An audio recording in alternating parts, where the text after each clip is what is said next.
성경 봉독하겠습니다. 마태복음 26장입니다. 26절부터 29절까지 말씀 함께 합독하겠습니다. 그들이 먹을 때에 예수께서 떡을 가지사 축복하시고 떼어 제자들에게 주시며 이르시되 받아서 먹으라, 이것은 내 몸이니라 하시고, 또 잔을 가지사 감사기도 하시고 그들에게 주시며 이르시되 너희가 다 이것을 마시라, 이것은 죄사함을 얻게 하려고 많은 사람을 위하여 흘리는 바 나의 피 곧 언약의 피니라.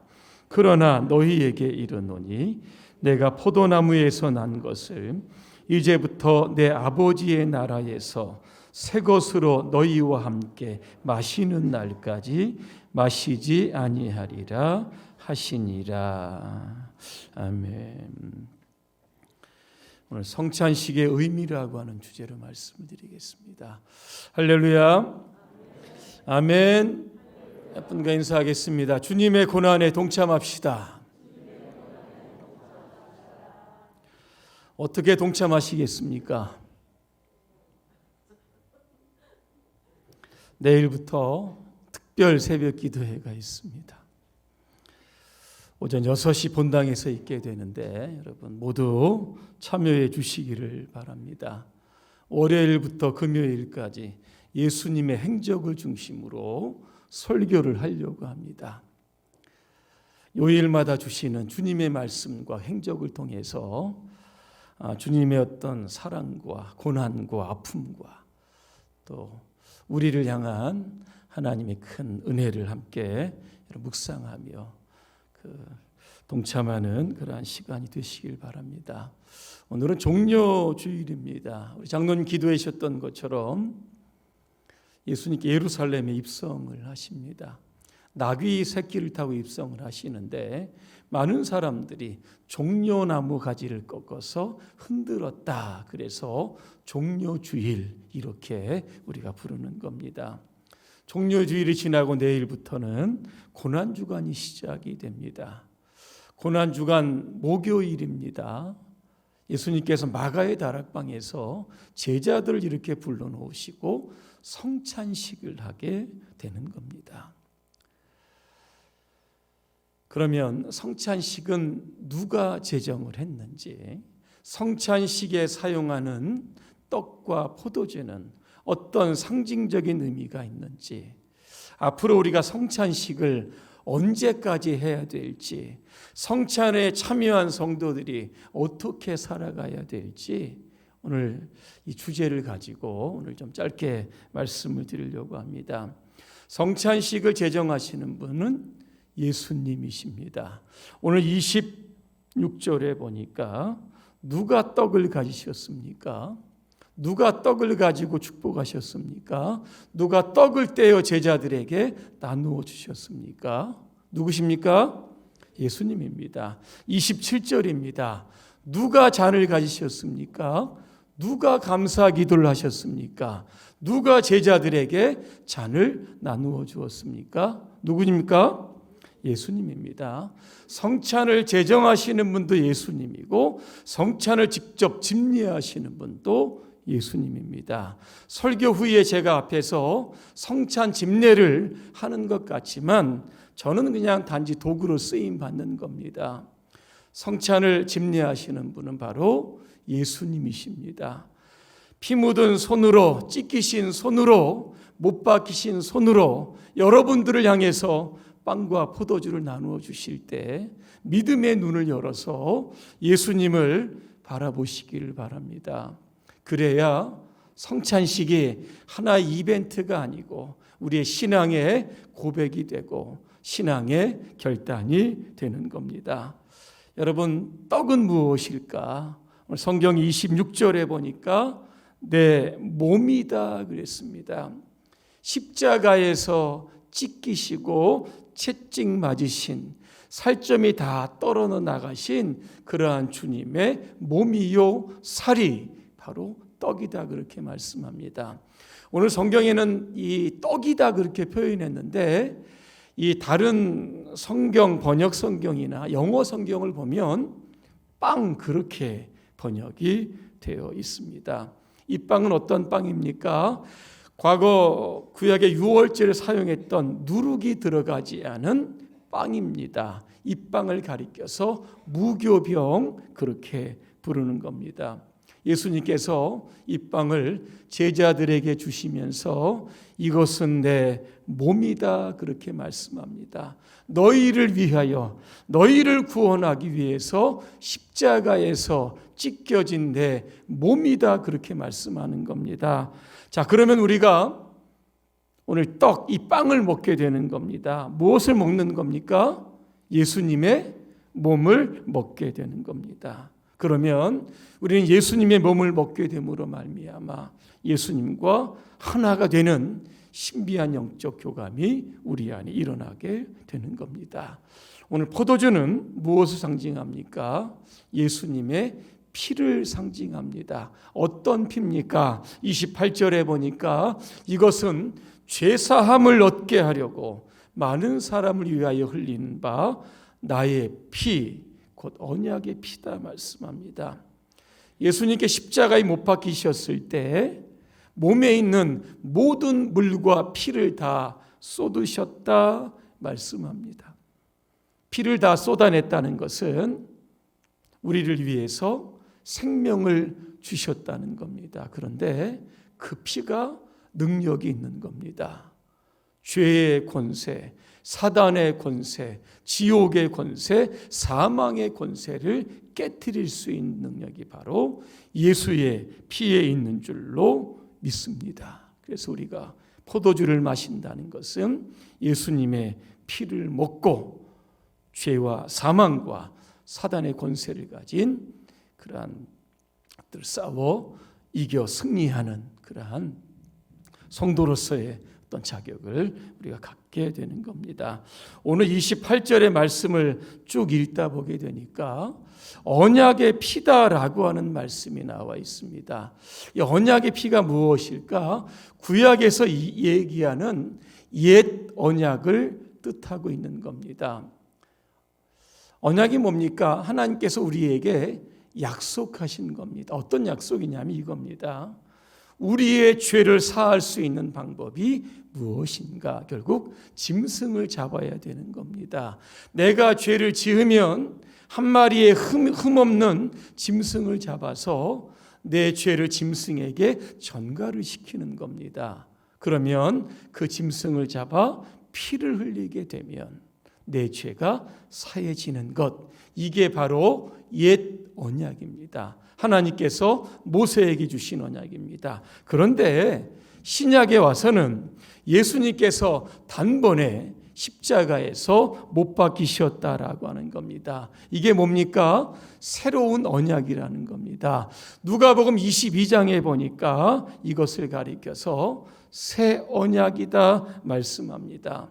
구약의 언약은 폐기가 되고 예수님의 보혈의 은혜로 우리가 그 예수님을 믿기만 하면 구원받는다.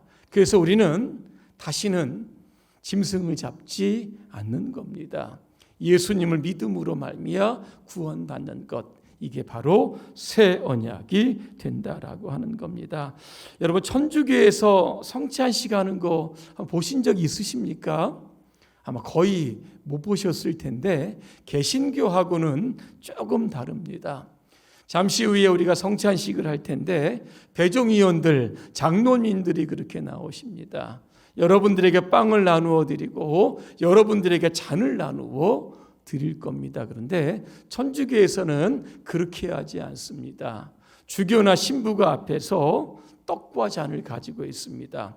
성도들이 앞으로 나오는 겁니다. 그러면 주교나 신부가 떡을 잔에 있는 포도주에 찍어서 성도의 입에 넣어주게 되는 겁니다.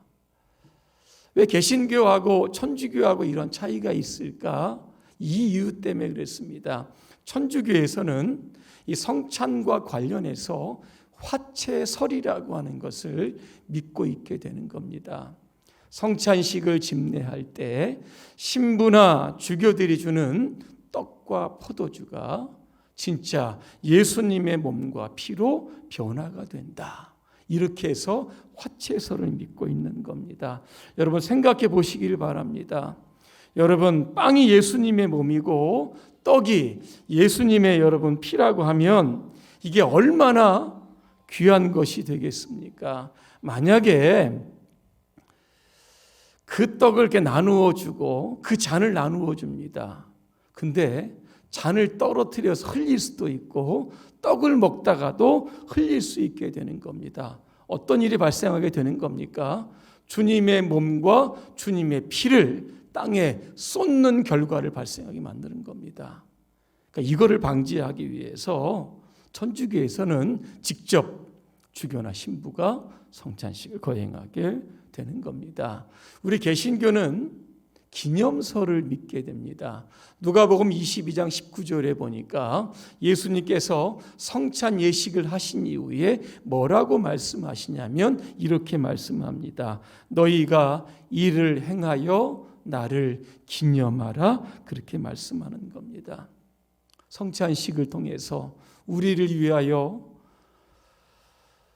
몸과 피를 다 흘리신 예수 그리스도를 기념하는 것이 바로 성찬 예식이 되는 겁니다. 하지만 우리는 화채소를 믿지 않지만 성찬 때 우리는 이 빵과 포도주를 통해서 거기에 임하시는 주님의 임재를 경험해야 할 겁니다. 그리고 그 안에서 주님이 주시는 그런 은총, 사죄의 은총을 우리가 경험할 수 있어야 하는 겁니다. 그러면 이 성찬식을 언제까지 해야 합니까? 오늘 29절에 나옵니다. 하늘나라에서 새 것으로 마실 때까지 그렇게 말씀합니다. 예수님은 이 땅에 다시 오십니다. 공중으로 재림하시게 되면 이 땅에 7년 만에 환난을 거치고 믿음으로 승리한 성도들이 공중으로 다 끌어올리게 되는 겁니다. 공중에서 재림의 주님을 맞이하게 되는 겁니다. 그리고 계시록 19장 9절에 보니까 어떤 말씀이 있냐면 천국에서 어린 양의 혼인잔치가 배설이 되는 겁니다. 그때 우리는 천국에서 하늘나라에서 주님과 함께 먹고 마시게 된다는 겁니다. 자, 그러니까 이 성찬이라고 하는 것은 지금 일회적인 사건으로 끝나는 것이 아니라 이게 천국까지 연결이 되는 겁니다. 하늘나라에서 주님과 함께 먹고 마시는 그런 것들을 우리가 소망을 하면서 성찬을 하게 되는 겁니다. 그러니까 이 성찬이 오늘 우리에게 얼마나 감격적인 일이 되겠느냐라고 하는 겁니다. 자, 그러면 성찬식에 참여한 성도들은 어떻게 살아가야 합니까? 나를 위해서 십자가에 죽으신 예수 그리스도를 위해서 살아가야 하는 겁니다. 나 때문에 죽으신 예수님, 그 죽음과 우리의 생명을 바꾸셨다라고 하는 겁니다. 다시 말하면 예수님 때문에 오늘 저와 여러분이 살아있는 것이고 하나님의 나라에서 영원한 삶을 살게 되는 겁니다. 누구 때문입니까? 예수님 때문입니다. 그래서 우리는 이 땅에 살아가면서 하나님께서 우리에게 주신 시간도 드려야 되고 우리의 재능도 드려야 되고 우리의 달란트를 통해서 하나님께 영광을 돌리는 삶을 살아가야 하는 겁니다.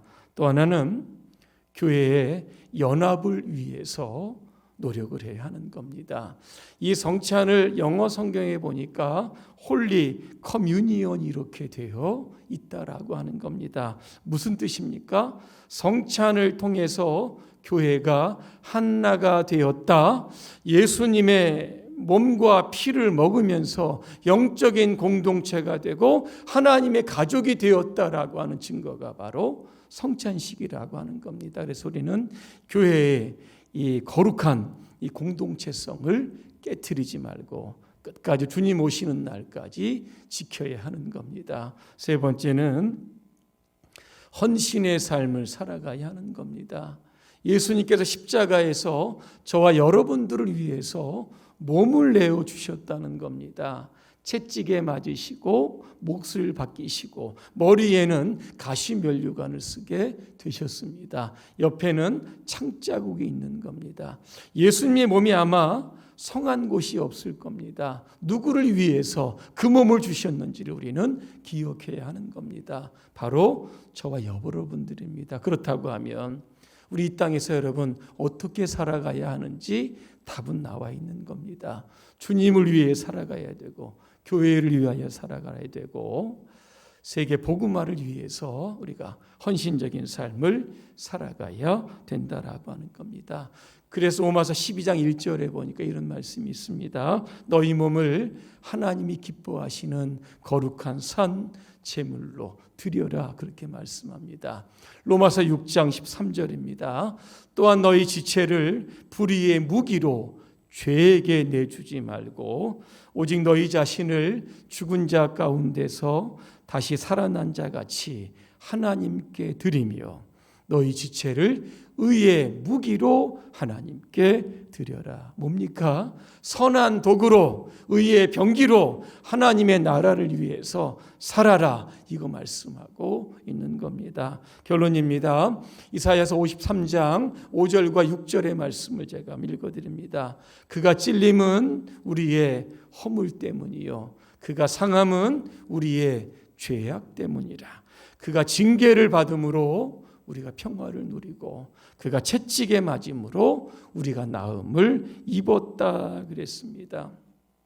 예수님의 찔림과 상함과 채찍과 징계를 이렇게 보니까 다 저와 여러분들을 위한 것이었다라고 하는 겁니다. 그래서 우리가 오늘 떡과 포도주 이걸 마실 때 오늘 우리를 위해서 죽으신 예수 그리스도를 여러분 기억하시고 그 주님을 위해서 여러분의 전생애를 참 멋지게 드리며 살아가시기를 주님의 이름으로 축원합니다. 기도하겠습니다. 은혜로우신 하나님, 오늘 성찬식을 통해서 나를 위하여 십자가에 죽으신 주님의 그 고난을 묵상을 하고 앞으로 주님을 위하여 살아가기로 결단하는 은혜와 결단의 시간이 되게 하여 주옵소서. 예수님의 이름으로 기도합니다. 아멘.